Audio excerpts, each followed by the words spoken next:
Hello बच्चों, let's discuss this question. Read the following statements and select the correct option. Statement 1 है malarial parasite requires two hosts, humans and mosquitoes to complete its life cycle. Statement 2 है hemozoin is a toxic substance produced by the rupturing of liver cells during malarial infection. तो A option कहता है both statements 1 and 2 are correct. B option कहता है statement 1 is correct but statement 2 is incorrect. C option कहता है statement 1 is incorrect but statement 2 is correct. या D option कहता है both statements 1 and 2 are incorrect.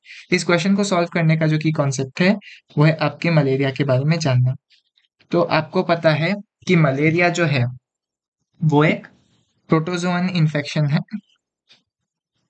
Malaria एक protozoan infection है और इसको कॉज करता है प्लाज्मोडियम स्पीशीज।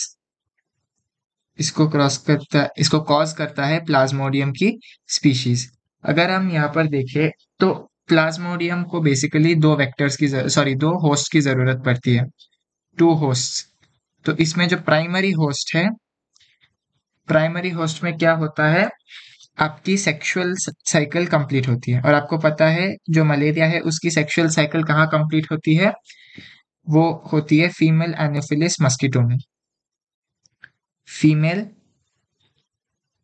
एनोफिलिस मस्कीटो में इसका सेक्सुअल साइकिल कंप्लीट होता है और ये होता है उसका प्राइमरी होस्ट। वहीं पर अगर हम सेकेंडरी होस्ट की बात करें तो सेकेंडरी होस्ट में बेसिकली ये अपना दूसरा सारा लाइफ साइकिल कंप्लीट करता है और वो इस पर्टिकुलर केस में ह्यूमन होता है। आपको पता है फीमेल एनोफिलिस मस्कीटो वेक्टर भी है प्लाज्मोडियम के लिए। और यहाँ पर एक दूसरी चीज आती है, आपको पूरा लाइफ साइकिल तो इस क्वेश्चन में जरूरत नहीं पड़ेगी, लेकिन ये एक बहुत इंपॉर्टेंट टॉपिक आता है हीमोजॉइन का। तो हीमोजॉइन क्या होता है, ये एक टॉक्सिक सब्सटेंस है जो कि एक्यूमुलेट होता है आरबीसीज में, विच accumulates in RBCs during infection. जब इन्फेक्शन होता है तब आरबीसीज में ये टॉक्सिक सब्सटेंस एक्यूमुलेट होता है। फिर क्या होता है, ये आरबीसी बर्स्ट हो जाते हैं, ये जो आरबीसीज है ये बर्स्ट हो जाती है और फिर क्या होता है, हीमोजॉइन जो है वो ब्लड में स्पिल हो जाता है, लीक आउट हो जाता है। हीमोजॉइन स्प्रेड्स टू ब्लड और उससे क्या होता है, उससे चिल्स एंड हाई फीवर आते हैं एवरी 3 to 4 days।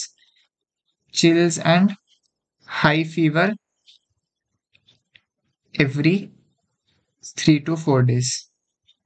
तो ये एक इम्पॉर्टेंट पार्ट हो जाती है और आपको इस पार्ट की जरूरत पड़ेगी इस क्वेश्चन में।